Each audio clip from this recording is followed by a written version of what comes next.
Howdy, y'all. Ever wonder why we indulge in the back-breaking work of tending to our lawns? Don't get me wrong, it looks great and really adds to that curb appeal, but it does seem strange to have one particular species of plant dominating the front yard. So let's find out, shall we?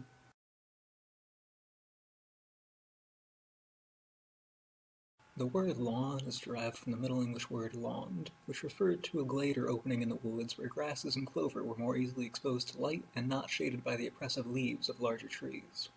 A laund could also refer to the common area of a village where farmers are allowed to graze their livestock. The origins of lawns can be traced back to the European aristocracy with English and French castles. It was around these castles that trees and shrubbery were cleared away so soldiers had a clear line of sight around the perimeter of the castle, making it easier to see intruders and attacking armies.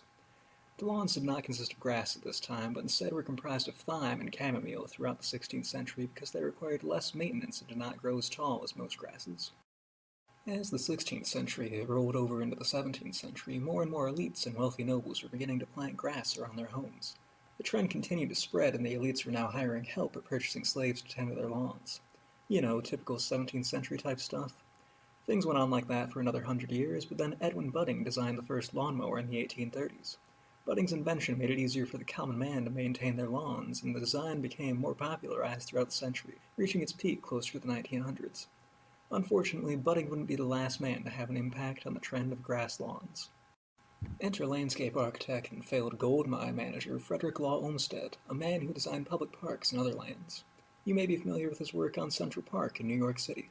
Later on in his career, Olmsted turned his attention to designing suburbs and ensured that each house had a lawn. This initiative popularized the idea that houses should have a grass lawn in the front yard. Around this time, golf was becoming a more prevalent sport, and nice grass was necessary for course management. In fact, it was so important that the United States Golf Association teamed up with the Department of Agriculture and conducted an absurd amount of research into grass cultivation. This relationship between the Department of Agriculture and the USGA continues to this day, and the research findings can be located on the USGA website, just in case anyone is concerned about the effects of buffalo grass on the fairways in the state of Texas. The real man to blame for the back-breaking labor of mowing the lawn every week, though, is Abraham Levin, a racist World War II veteran who refused to integrate his suburbs even when the state of New Jersey told him to knock it off with the racist shit. Prior to that, though, Levitt founded Levittown, a suburb on Long Island. He equipped each home with lush green lawns prior to sale. Levitt and his sons handed out pamphlets to the buyers that explained the importance of maintaining the lawn and how to properly do so. The cookie-cutter suburb idea continued on from here, and each one kept to the idea of the uniform grass lawn. Levitt would later be accused of misappropriation of funds and forced to pay out approximately $5 million, which isn't important to the story of why we grow grass, but I kinda felt like he deserved it, so I added it to the narrative anyway. After all that, you may be wondering what the effects of growing grass are.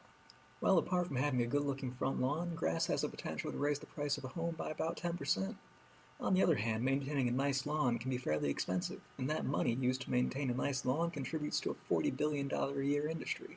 On top of that, the water consumption for all lawns in the United States is well beyond that which is required for all the wheat and corn that is produced here. So there you have it. We plant grass because of European elites in the 17th century who copied the idea from castles of the time, which ultimately inspired racist suburb architects to include grass lawns in their designs. Are grass lawns a bad thing? Probably, but are you really going to go out and till up your yard and plant something a little more eco-friendly? I doubt it, especially if you're part of a homeowners association. Those fuckers will get you.